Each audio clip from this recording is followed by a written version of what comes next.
I'm Jo and welcome to today's video. Now today I am reviewing this one right here. This is Penance for the Dead by Cara Devlin.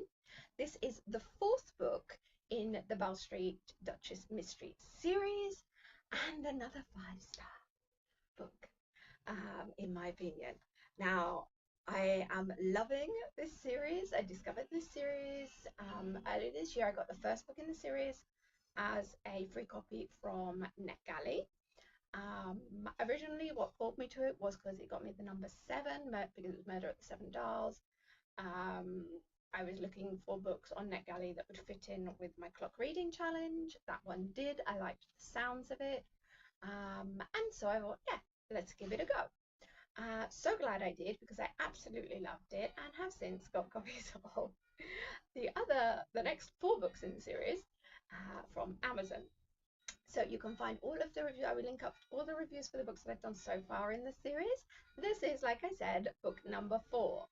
So in this one, Audrey and Hugh are back with yet another murder to solve together. This time, though, the pressure is on Hugh. Okay.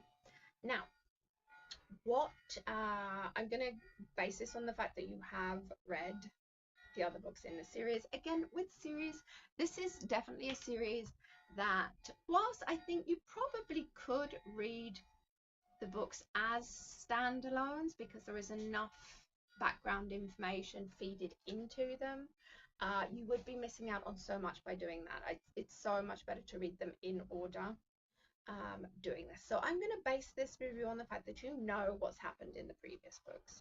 Okay. So this time it is Hugh who is actually in trouble. Okay, so a little bit of background for you. Hugh Marsden, Officer Hugh Marsden, he grew up being this bastard child of one of the members of the Ton. His father decided to take him in and raise him alongside his half siblings. Didn't go so great. He ended up being shunned by the whole lot of them because of a scandal that went down with his half sister Eloisa. Okay, so now in this one, Eloisa is back and has brought some secrets with her. Unfortunately for her, she ends up getting killed before she can do her big reveal on everything. So, who do you think is the person that gets accused of killing her? That would be our lovely Hugh. So, in all this, obviously, the Duchess, who just happens to be there at the time when Eloise is killed. She doesn't see the killer, but she is present at the time, and she is the one that discovers the body, just for a change. So anyway, she's involved in it. She obviously realizes, once she realizes who the victim is, she realizes that Hugh is going to be obviously #1 suspect for this, given that he supposedly has this very strong motive for not liking his family members. So anyway, the two of them, in this case more individually than together, although they do come together to do it, but each one is doing their own research, like always, to try and find out exactly what's going on, the motives for her being killed. And Hugh discovers a whole load of other secrets, family secrets and things there as well. The Duchess, obviously, Audrey, she is out to prove that Hugh is innocent and find out who the real killer is on it, because obviously she doesn't doubt him for a second. She knows that her Hugh could not have done anything like that, because obviously the relationship between the two of them, still very much a slow burn romance between the two of them. They're now very much aware of their feelings for each other and everything, so it's getting there, but it's still not possible to do anything. She is, after all, married to the Duke.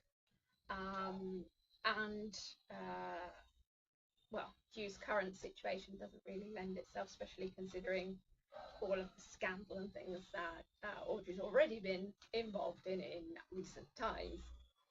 If you read the other book. So yeah, that's progressing though, and it's nice to see. Loving that.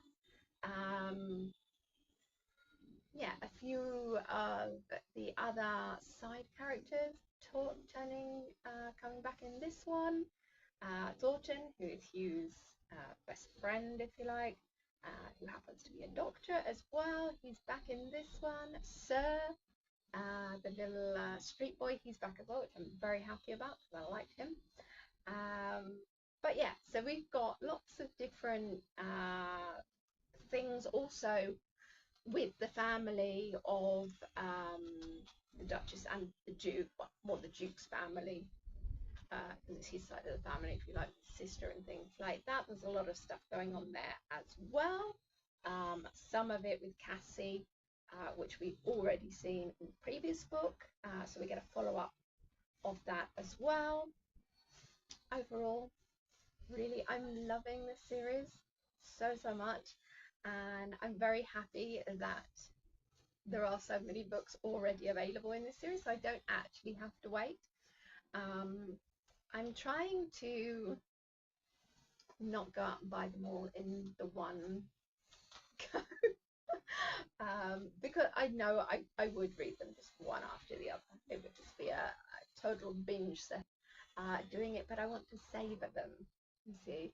So yeah, I decided I'm only going to buy the next book as kind of like a celebration, or if I happen to get in a bit of a reading rut, which is when I ended up buying this one, was because I'd read a book and it blocked me for most of them, so I didn't get much reading done, and I needed something that I knew I was going to enjoy. And the previous books, loved them so much, I was like, okay, I'm going to go for one of these because I know I'm going to like it, and I did.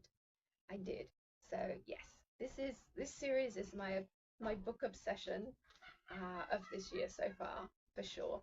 So if you do like Regency time, historical, murder mystery, romance with a slight paranormal element in there as well, then this is a series that you would enjoy.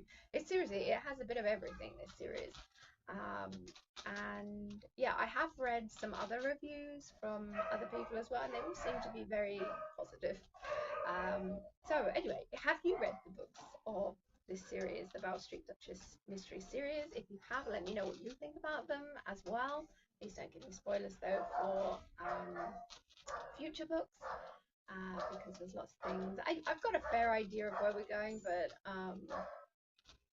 yeah. Anyway, that is it for today. Thank you for joining me, and I will see you next time. Bye.